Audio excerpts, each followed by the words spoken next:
Haney. That's what I'm talking about. Wait! Okay, now, from the beginning. Welcome to BS, Beyond Stereotypes, a podcast about lawyers using their authentic voices to change the world. One thing my dad always said throughout his whole life was that we get to where we are by standing on the shoulders of those who come before us. And so I think that for me, like being able to, kind of embrace my Native American heritage and to help share it and to not feel like a loner or an outsider, I needed the groups of the Indian community that I had growing up.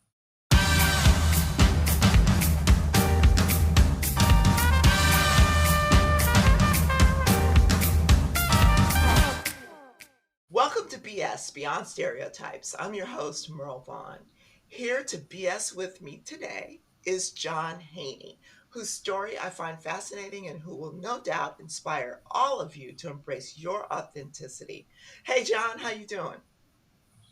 I'm doing well, Merle. Thank you so much for inviting me. Absolutely. So a lot of times I interview people on this podcast and I actually know them. Somehow they're either friends or I've met them somewhere. I don't know you. I found you on the internet and thought, that your story was interesting. I actually found something on the internet where you make Native American historically Native American flutes. And then I started kind of going down a rabbit hole about you and saw that we're both from Oklahoma. And I thought, he's my homeboy. I've got to get him on the podcast. So let me tell the folks a little bit about you.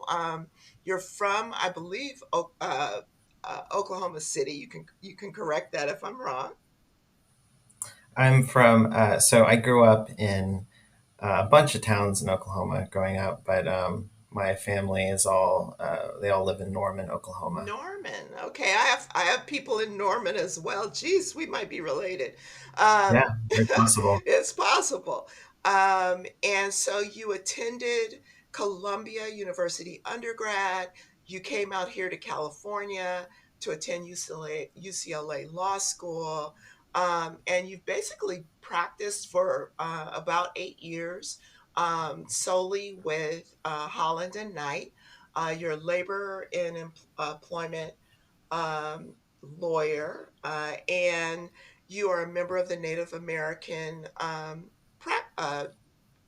practice. So, what did I miss? What did I get wrong? No, that was great. That was all accurate. Okay, very good. So, why don't you start by telling us, about your background and your family and how you grew up? Yeah, no, absolutely. So I was born in Midwest City, Oklahoma. I moved around a lot when I was younger because my mother was and is an attorney who practices federal Indian law and tribal law. And so she worked for various tribes when I was a kid. So when I was really little, I lived in Seminole, which is right next door to Wewoka. Wewoka is the capital town of the Seminole Nation of Oklahoma, and that's the tribe in which I'm enrolled member. I then moved to Tahlequah, where when my mom got a job at the Cherokee Nation of Oklahoma. I feel like everyone knows, who the Cherokee Nation is. Really huge tribe. And so I lived in Tahlequah for many years, then moved on to Okmulgee, Oklahoma. Oh my! Okmulgee. That's where my. Well, okay, go ahead, keep going. Yeah, we're related, John. We're related. We're finding this out right now. It's great. Yeah, so Okmulgee is as you may know, is the capital of the Creek Nation of Oklahoma. So my mom also worked as an attorney for the Creek Nation of Oklahoma. And then finally, I ended up in Norman, Oklahoma, where I went to high school. So that was kind of, my, that's where I grew up. Those are the places I grew up in Oklahoma. And I really, really value that experience looking back on it. I now live in Los Angeles, California. Um, and, I think that um, it's easy to take for granted when you're, in Oklahoma because there's so many Indians around. Hmm. And, there's so many people that look like you and have, similar values. And that's something that I do miss from time to time, but it was a really great experience growing up in those tribal capitals. I kind of grew up around this atmosphere of tribal law and politics. My late father was the principal chief of the Seminole Nation of Oklahoma. I Wow. have other members of my family that were chiefs before him, and so I kind of come from a line of tribal politicians, and so that's kind of the atmosphere I grew up in, and probably one of the reasons I decided to become a lawyer. But we can talk about that. Yeah. Um, I made my way to New York City for college at Columbia. When I was in high school, going to Ivy League school was not like something that was like on my ultimate wish list or anything. It kind of Well, just and I was it going to was a say you were probably one of the few, right, who went to an Ivy League school. Yeah, I was. I mean, I think that at that time, the number of Native Americans at Columbia was a very small percentage. It's since really increased in numbers, which I love.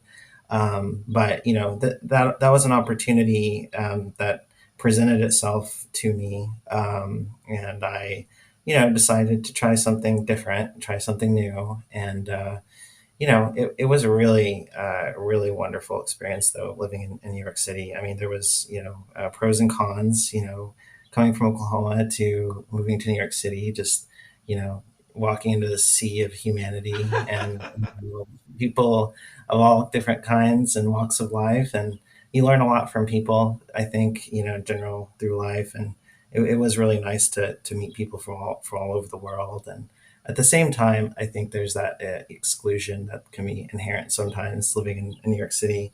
But where I often found solace for myself was the Native American student community. Hmm. And that's, been kind of a theme throughout my life is the importance of having a Native American community wherever I go. So let me ask you this: Did you, when you were growing up in Oklahoma, and you were your father was a chief, and your mom was doing the work with the different tribes, did you live on uh, you know, on reservations? Did you live outside? Did you go to school on reservations? How did that work? Yeah, I did grow up on, in reservation land in Indian country in Oklahoma, and I went to the public schools there in each of those towns that I mentioned earlier. And I think as an example, like in Tahlequah, when you drive up to the school and you drive around the neighborhood, the street signs are written in the Cherokee language. Mm. So you're kind of in that, just kind of just in a different world a little bit. And there's so a lot of Indians. There's a lot of community events, gatherings for singing and dancing. What we call stomp dances, or some people refer to as powwows. And so, I got to experience a lot of that growing up, and I found that, it's something that I missed, I think, when I first got to New York City. And so, when I got to New York City, finding that student group was the thing that really helped push me through. And that started in high school. I think when I track my entire career now, being an eighth year associate at Holland Knight, throughout, I've always had this sort of anchor of Native American community. And so in high school, it was called the Native American Club. In college, it was called Native American Council is very involved with that. Putting on events for Heritage Month, helping set up the first annual powwow at Columbia, which is now over its 10th annual powwow. And law school is the Native American Law Students Association, where we do similar things. And through those student groups, a big part of that is recruitment. So helping the admissions identify, Native applicants to join Columbia, to join UCLA Law School. And so I think that's something else I've really been passionate about is helping others who are interested in, taking those journeys. Just trying to offer a helping hand when I can. And so Uh, how do you or how did you how do you deal with people who believe that there are stereotypes associated with Native Americans, and have you found that, and how have you been able to get beyond that? yeah, no. So I think that oftentimes when I meet people, whether that's in New York City or Los Angeles, in many instances, it's the first time someone's ever speaking to a Native American, or they may know a few people from life, but this is the first time actually speaking to Native American because our population is so small, it's just a few percent in the U.S. And so you hear sort of the stock stereotypes out there about,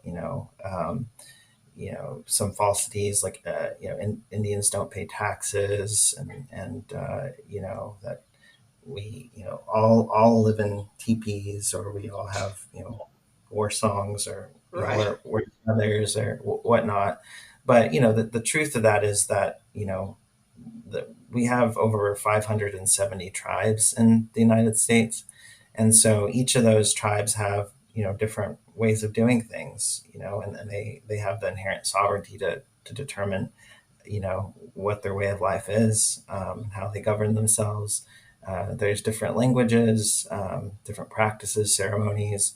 There are certainly things that do bind us together, certain um, types of beliefs, generally speaking. I think you'll find that a lot of many Indians may refer to God as creator. Hmm. That's one thing that you do see some a lot of kind of across different tribes. Not every tribe, I can't speak for every tribe. I can speak for myself, but that is something that I've experienced, is that we have the creator who gave us the earth, and gifted it to us and gifted us our lives. Um, and another sort of fairly common shared concept is the importance of facing east, and Hmm. facing east. Um, at the sunrise, that's where in ceremonies typically you face east when you pray.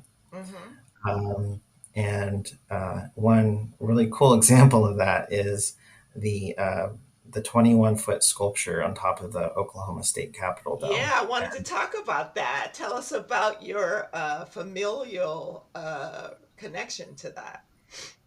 Yeah, no, absolutely. My late father, Enoch Kelly Haney, created that statue, and it's called the Guardian. And you can Google it, and it'll come right up. It's a sculpture, 21-foot sculpture of an Indian who is holding a shield and a staff.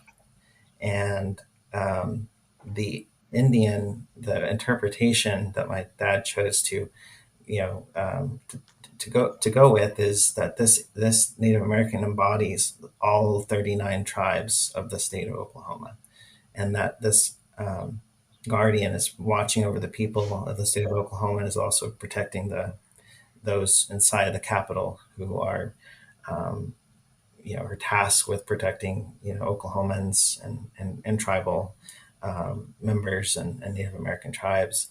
And so guess what direction the guardian faces, which is east. Okay. Um, And and so that that's interesting because there are other religions where you face east as well. I know that I've practiced Buddhism for several years, and when you're chanting and you have a gohanzen, you face east to do that as well. Yeah, that's very cool, and it's very, that's one of those things that I see when, I in my experience meeting tribal members from different parts of the country, is that there's like some of these shared values that bind us, even though we have, you know different, histories with the federal government, treaty histories, different progressions in terms of how we govern ourselves, things like that. I think another, there's a story that my dad used to tell about when he met with the Hopi people, Hmm. and just in a different state, and he was just there visiting for a short time, and in Seminole, the Seminole Nation, we have a clan system. So, um, you know, certain people have certain clans that they represent. So when they pass on, when you see that animal or whatever it may be, that's your relative. So my grandpa is a bird clan, and so whenever I see a bird, I say, "Oh, there's grandpa," um, and uh, and that's what my siblings all say, that, and that's just kind of our way of life. And I remember my grandma, Hattie, when a long time ago, she stormed in the house and she was really upset. And this is after my grandpa had passed, and my dad's like, "Mom, what's going on?" He's like, your daddy, he crapped on the car." She was really upset about it. Um, and so, What was your father's story he used to tell? yeah, so, my dad was with the Hopis, and he just asked, he's like, are any one of you Bird Clan? And someone piped him and said, "Yeah, I'm I'm actually Parrot." And so my dad said, "Oh, you're my daddy." And then someone else said, "I'm Coyote Clan." And my dad said, "Oh, you're my great grandfather." And within 15 minutes, he had like a family. Oh, wow. Um, and they were able to, to share that time together and really bond, over being Indian. And so, we're different, but we're not, at the same And time. you know what? That's why I do this podcast, because I want people to be exposed to people who are different, and get, an understanding of, how different, people can be different, but in the end we're all, uniquely the same, if that makes any sense. And I think that It does. you're very fortunate to have that history, and know, who your people are and where they come from. I mean, I was telling you when we spoke before that I, kind of inadvertently, through somebody on Facebook, found for me my grandfather on the Dawes roll. And I had no idea. I mean, I knew that my grandfather was Indian, but I didn't know, anything about him, because I was a baby when he died. Hmm. And this person actually sent me through Messenger on Facebook, like, a picture of my grandfather and his siblings and mother and father, um, from uh, from the Dawes roll, and that he was born in 1900 and all this. But that is all I know. And so I, Well, that's amazing, though. I think, for those who don't know what the Dawes rules are, that these rules were established by the United States government as a way of kind of documenting, um, people who would, be, have membership of certain tribes in Oklahoma. This was in the late, 1800s, early 1900s, that these roles were created. And so, the roles, although they have sort of a controversial history and sort of context, but ultimately they are important, critical documents, really, for understanding lineage, and where you come from, and that list is, often referred to as sort of one of the, you know, um, one of the authoritative, lists of people on, that belong to the tribe, that have membership of the tribe. Is the list perfect? No, it's not, but it still is an important document. It's really cool that you were able to kind of uncover that and kind of learn about yourself. And how old were you when you found that out? If this was, when was this? This was in 2013, that I found that out. So I was very, very grown, very old, already a lawyer, already, and I have cousins in Indian country, uh, and in Anadarko and Mhm.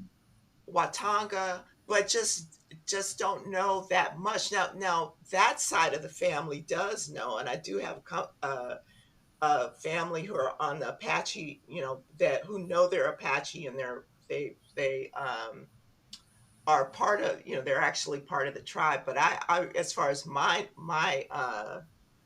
lineage is concerned, I know very little. I would love to know. But so let's talk about what's going on today. I know that Deb, Holland, is currently the Interior Secretary. She's the first Native American to serve as as a cabinet secretary, which is pretty incredible, for that position. That just now, I don't know about you, but every time I say somebody's a black first, I just shake my head. It's like, how long is that going to go on? It's even it's even more pathetic for Native Americans. How did you feel when that happened? If it resonated with you, and what does it mean now? Yeah, it means a lot. And just for some context, I think when I was a kid, when when in some of the schools that I went to, there were Oklahoma State public schools, and so the books that we got were, uh, approved and kind of facilitated through the capital at the time, Oklahoma, and the information in those books, I think could be very suspect, in terms of. I specifically recall reading something in a textbook when I was a kid that, you know, um, when the Pilgrims reached, the continental United States, the Native Americans graciously shared their land, and taught the Pilgrims how to cultivate the land. And I'm just a kid, and I'm being taught this, and um, so I think there's just this kind of revisionist history sometimes that we have to confront, and that I certainly did when I was little. And when you look at the history of federal Indian policy and the way that Native Americans were forced to assimilate into American culture. And specifically, you look at the Bureau of Indian Affairs and Secretary of Interior, the very, very long line of non-Indigenous, leaders. The Bureau of Indian Affairs is an agency within the Department of Interior. The Bureau of Indian Affairs was formed in the 1800s, and it was kind of designed to facilitate communications between the United States and tribes, and negotiate treaties. But for a long time, part of it was implementing federal Indian policy as it relates to assimilation.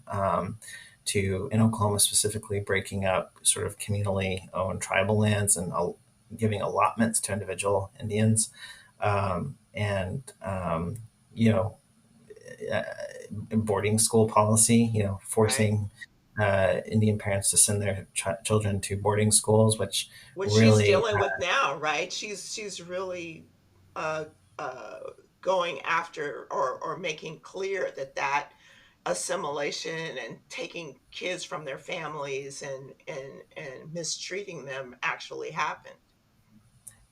absolutely. And looking at all of this history, and like in the I think it was the 1970s is when there was the assistant secretary of the interior position was created, and there have been, I think most or all have been indigenous in that role, the assistant secretary Mm, position that okay. assists the BIA. But Deb Haaland's the first cabinet secretary, and heading the entire Department of Interior. That is huge to me because I think you just look at this history of federal Indian policy and all the destruction it's had on Native American culture, economies, family relationships, knowledge of traditions and customs. And now I feel like with Deb Holland, there's this opportunity for us to continue taking steps forward to kind of really inserting ourselves more in advocating for ourselves when it comes to Indian policy. And I think again that there have been indigenous leaders of the within the BIA for many years, and there's definitely been progress. And I think that Deb Holland is just another step forward there. And like you pointed out, she recently concluded an investigation into the federal government's Indian boarding school policy, and they just found they had horrendous findings, in finding burial sites with Indian children, Mm, mm. sprinkled all over 50. There's, I believe, over 400 boarding schools that they identified, and the means by which Indian children were compelled to go to these schools, I think, were also pretty horrific in terms of, I think the report mentioned withholding of certain rations and other kinds of, you know, uh, sort of benefits if there wasn't, certain education, of Indian children. I And mean, it's so just it's like just, slavery, like ripping kids away from their parents, during and slavery.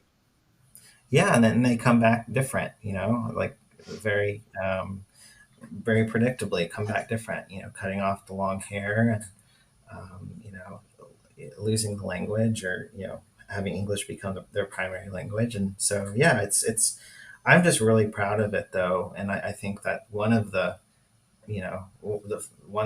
results of that report is that it's kind of bringing federal Indian policy front and center, for us to see what the country has done, and hopefully there's accountability for it, but hopefully it just helps to kind of reorient federal Indian policy going forward. And I think what you see now in Indian country is revitalization of culture and of language, and all around, especially with the the prominence of Zoom and all that. It's easy to join a Zoom class for your language, and I Right.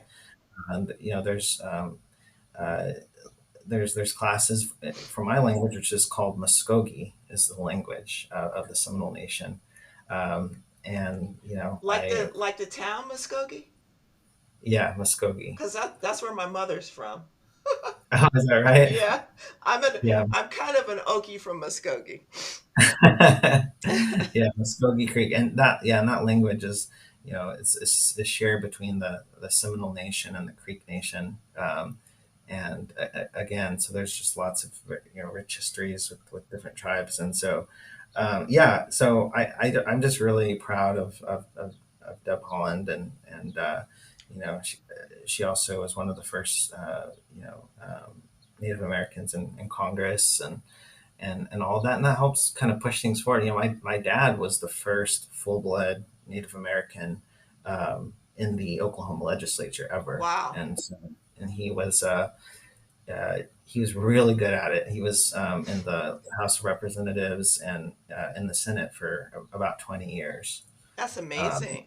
I know you said that you told me that protecting tribal sovereignty is a 24/7 job, and that's one of the reasons you wanted to go to Holland Knight was because they have such a great uh, practice for Indian law.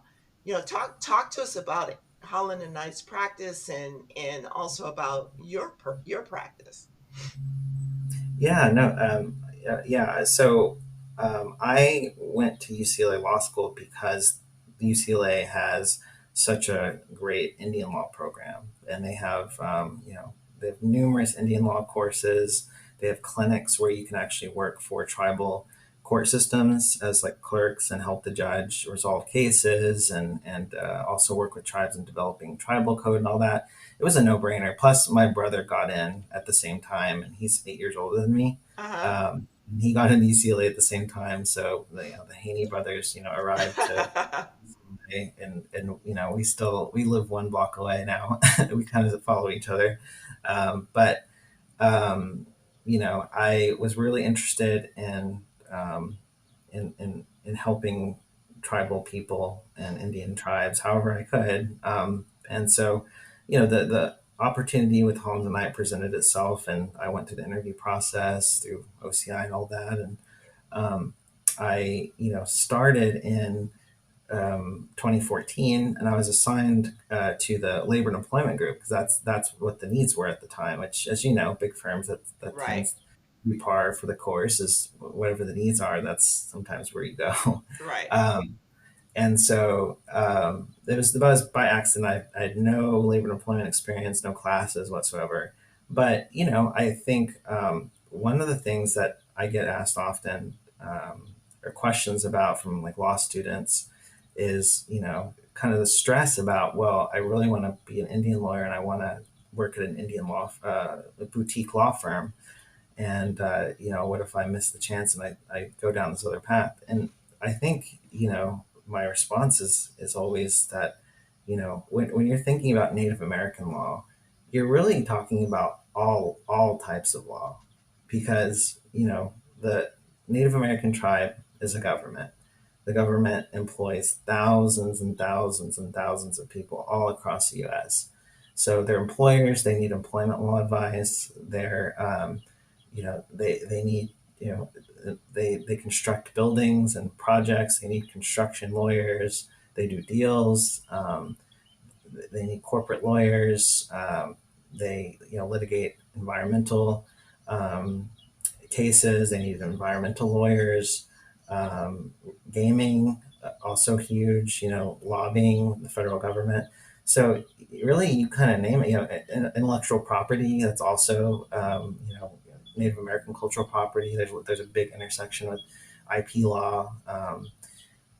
And so, really, when you're talking about helping Native Americans, I think whatever kind of area of law you get into, you can always help tribes later on when you develop as an attorney, because ultimately you have to develop as an attorney first. Like, I wouldn't have been much use to a tribe my first year or first few years, because I was getting kicked around the courts and just like moving up from down and all of that. But now I have a very defined skill set within advising HR professionals, defending litigation, um, developing policies, helping draft employment laws for and that's something that I can directly use to help tribes. And so I'm glad I didn't. And I think I did have that tendency to be like, well, I don't know if I want to do labor and employment law, but it really worked out because I love labor and employment. I love helping my tribal clients, and I think that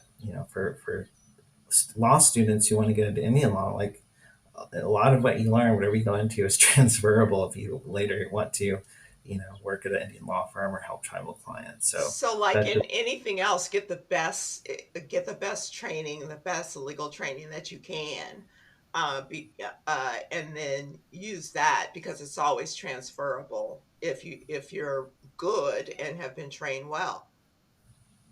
yeah, exactly. And that, don't worry if you go into like a kind of random area of law that you didn't expect to be in, because, things are reversible. You can change things, you can switch things up. And um, so that is a question I get a lot just when I speak to law students. So I just thought it important to give that kind of perspective. Cool. So I have a cultural or politically correct question for you. I actually say the word Indian. And I say the word Indian, and I notice that you do too, because my cousins who are Indians, you say, they call themselves Indians. And I actually got, in a debate with, a non-diverse person who was just offended that I would say Indian instead of Native American. And have you dealt with that? I mean, maybe nobody would dare argue with you, but I guess because I don't look it, maybe somebody felt like they should argue with me. But I mean, what's your thoughts on that? Yeah, no, I think that for and I can only speak for myself, right? But I've never felt any issue with using the word Indian or being called Indian. But of course, context matters a Right, lot. So right, I think you can pretty clearly understand if someone's like referring to someone as that Indian over there as in a derogatory way or something like that, or in some right. kind of negative light. But like in general, just like referring to someone as Indian, um, I have not minded it. There may be other people who do, and that's that's their perspective, and that's I think a lot of people, some people prefer Native American or Indigenous, and I've used all of those actually, Right. You've used them and all in this conversation. I do use them. I do use them all, and at Holland and Knight, I head up the firm's Native American Affinity Group, and it's not called the Indian Affinity Group; it's called Right. the Native American Affinity Group. So it comes in different contexts and things like that, and I just kind of navigate that as I see fit. I think when I'm in Oklahoma, I think I'm going to say Indian a lot more. Yep. Like if I'm speaking at like a big conference or something, maybe I'll use Native American because maybe that's more of like a what people I think that that's a pretty They're comfortable. It's comfortable. widespread, yeah, it's comfortable, kind of widespread, recognized term, and so but the word itself, I think you may get different answers from different people, but that's how I feel about it. Well, I think you're right. I think it has to do with context, and I think it depends on who's saying it. I think for me, it's just the idea that somebody would try to explain to me or argue with me if it's okay for me to say it when I have a background that allows me to say it. So I think that that's the idea is for people to be um, flexible and be more understanding of the context and who somebody is, as opposed and not always want to argue about it. The other thing that you said a few times was powwow, and it's interesting because I know that you know clearly there's still every year there are powwows. It's a thing. It's something that Indians do and celebrate. Um, and but there could be negative connotations with the use of the word powwow. Absolutely, I agree with that completely.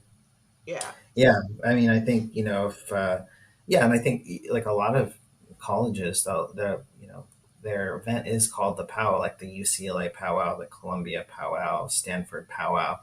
Um, and but I think if it's taken lightly, if it's made into a joke, like you see it, and I've seen this in my life where like if someone saw like two Indians, you know, somewhere in a room, they're like, oh look, they're having a powwow, like something like that Yeah. is not right, But I think the I use the word powwow when I'm referring to like going to a place to celebrate, and to just celebrate togetherness with other Indian people, and eating stuffing my face with fry bread and Fry Indian bread. Yep. vegetables, and watching people dance and going to the artisans and all that. That's what I think of when I think powwow. Right. But what's not acceptable is to be in a meeting, for example, of, people at, around a conference table, and, say, well, okay, well, let's get back to that. Let's powwow about that later. Yeah, That's not exactly. acceptable. Exactly. And I have heard just in life, people will say, you know, like, oh, this person is doing this, they've gone off the reservation. And I think that's Yes. kind of phrase that is offensive. I think, of course, Redskin is another one that's, been very much in the news, Right. for many years over the change of that name of the football team. So there are certainly some, I think, pretty, there are some more broader lines than others when it comes to these things.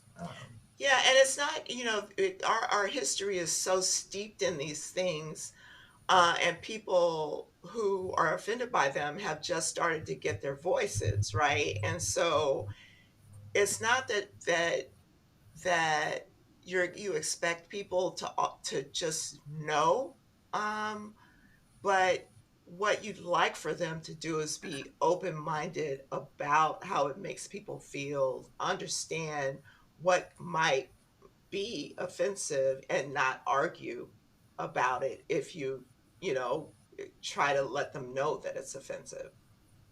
Yeah, no, exactly. So we're almost out of time. This has been great. I think that I certainly have learned a lot. And I'm sure that our audience will too through this conversation. I just wanted to ask you, you know, you've figured out a way to be your authentic self in work and school and your life. What words of encouragement or advice do you have for others, especially young folks, about embracing their authentic self? Hmm. Yeah, well, I think part of embracing ourselves also involves leaning on the people around us. And I think that one thing my dad always said throughout his whole life was that we get to where we are by standing on the shoulders of those who come before us. And so I think that for me, like being able to, kind of embrace my Native American heritage and to help share it and to not feel like a loner or an outsider. I needed the groups of the Indian community that I had growing up. And so, and that kind of gets me to the very beginning of this podcast where that's been a theme, the high school, uh, college, law school, now at the Native American Affinity Group, like helping other people and being of service to those, who are still working up, to reach their, whatever their goals are. So for me, I think there's a lot of opportunities to express your kind of authentic self through that because, with the Native American Affinity Group, one of the things we do is to celebrate, Native American Heritage Month every year. And so we have really awesome speakers every year that come and share And that's about in November, right? it's in November. So for me, I think, for younger people, I think, at least for me, being part of a Native American community at schools, and just in the community in general, that is what really got me through law school and college and all of that. And that's one of the things that really I find rewarding and keeps me going at Holland Knight as well, being able to, mentor other Native law students, help out with the national moot court competition that they have, talking on panels, things like that, just like talking to students and helping them. I think that, that's when I think, opportunities to help share yourself with the world really kind of present themselves. And so that's what I always encourage is to try to really stay involved with your group. All right, well, we're at the end of our time. Thank you so much, John, for being here to BS with me today. I really, really have appreciated getting to know you better, learn more about you, and we really need to find out if we're related. I know. Yeah, we'll figure that out together. Well, thank you very much for inviting me. It's been my pleasure. Absolutely. And thanks to everyone for listening. And until the next episode, remember that everybody is different, and different is good. Hit it! That's what I'm talking about. Wait! Okay, now, from the beginning. We hope you enjoyed the stories shared in today's episode of BS, Beyond Stereotypes. Join us next time when another authentic personality unleashes their uniqueness on the world.